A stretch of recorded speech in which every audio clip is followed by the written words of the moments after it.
أصول رواية الشعبة من قراءة عاصم بن أبي النجود الكوفي من طريق الشاطبية. Melanjutkan pembahasan sebelumnya, yakni riwayat Syu'bah an Asim min Tariq Asy-Syatibiyah pada bab al-imalah. Kali ini kita akan membahas bab al-imalah. Apa yang dimaksud dengan imalah? Para ulama menjelaskan, imalah ialah an taqrabal fathatu minal kasrah wal alif minal ya. فيتلفظ القارئ بحالة متوسطة بين الألف والياء.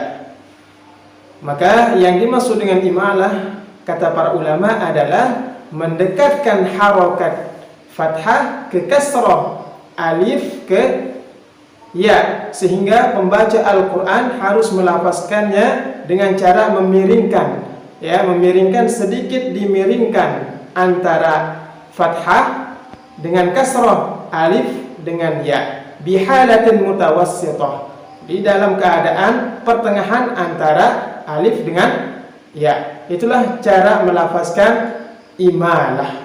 Ya, kalau bahasa kita, imalah itu adalah suara miring, ya, memiringkan suara.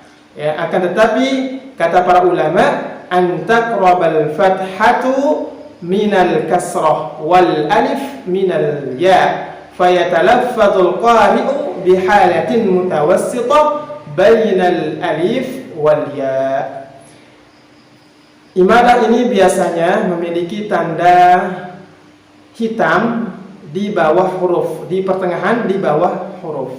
Misalnya, ya, huruf ro yang harus dibaca imalah, maka di bawah huruf ro, pertengahan huruf ro itu terdapat, ya, secara penulisan, ya, secara penulisan biasanya terdapat titik hitam, ya, titik hitam di bawah huruf tersebut. Maka, ya, jika ada tanda seperti itu, maka harus dibaca, ya, dibaca miring, ya, dibaca miring. Inilah yang disebut dengan imalah. Kemudian ada beberapa kosakata di dalam mushaf Al-Quran yang harus dibaca dengan cara imalah. Ini di dalam riwayat Syu'bah an Asim min Tariq Asy-Syatibiyah. Di antaranya adalah yang pertama, ya, 5 huruf fawatihus suwar, 5 huruf pembuka surat. Maka harus dibaca dengan cara imalah apabila kita menemukan salah satu dari 5 huruf tersebut. Apa saja yang 5 huruf? Yang pertama adalah huruf ha. Contoh, he mim, tidak boleh dibaca hamim. Kemudian huruf yang kedua, yakni huruf ya. Contoh, yasin.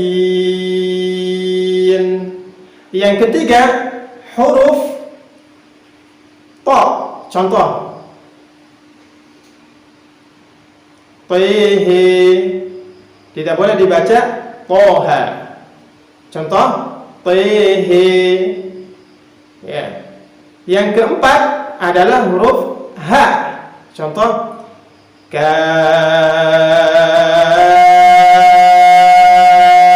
he, ain, sad. Yang terakhir, yang kelima adalah huruf ra. Contoh, alif lam re. Tidak boleh dibaca alif lam ra. Ya, maka jika kita menemukan salah satu dari 5 huruf di fawatihus suwar atau pembuka surat atau di awal surah, ya, salah satu 5 huruf tersebut, maka harus dibaca dengan cara imalah. Kemudian kosakata berikutnya adalah kosakata yang terdapat di dalam surah Al-Anfal ayat 17, ya, yang berbunyi roma, ya, yang berbunyi roma, kosakata roma, maka harus dibaca dengan cara imalah. Contoh, a'udzu billahi minasy syaithanir rajim وَمَا رَمَيْتَ إِذْ رَمَيْتَ وَلَكِنَّ اللَّهَ رَمَى. Tidak boleh dibaca walakinna Allah rama. Ya, kosakata rama di dalam surah Al-Anfal ayat 17. Maka di sini harus dibaca dengan cara imalah. Kemudian kosakata berikutnya yakni kosakata a'ma. Kosakata apa? A'ma di dalam surah Al-Isra. Contoh, وَمَنْ كَانَ فِي هَذِهِ أَعْمَى فَهُوَ فِي الْآخِرَةِ أَعْمَى وَأَضَلُّ سَبِيلًا.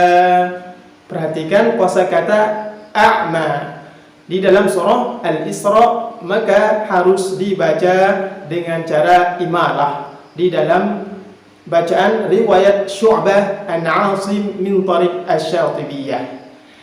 Kosakata berikutnya yang harus dibaca imalah di dalam bacaan riwayat Syu'bah adalah kosakata suwa di dalam surah Thaha. Contoh, falanatiyannaka bisihrin مثله فاجعل بيننا وبينك موعدا لا نخلفه نحن ولا أنت مكانا سوى. Tidak boleh dibaca suwa. Akan tetapi kosakata suwa ini dibaca imalah jika dalam keadaan waqaf saja. Namun jika dalam keadaan wasal maka dibaca seperti hukum asalnya.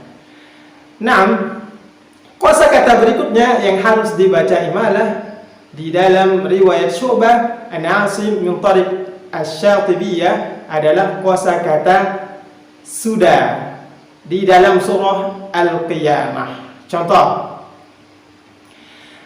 ayahsabul insanu an yutraka sudah. Tidak boleh dibaca sudah. Jadi kosakata sudah harus dibaca imalah jika dalam keadaan waqaf saja.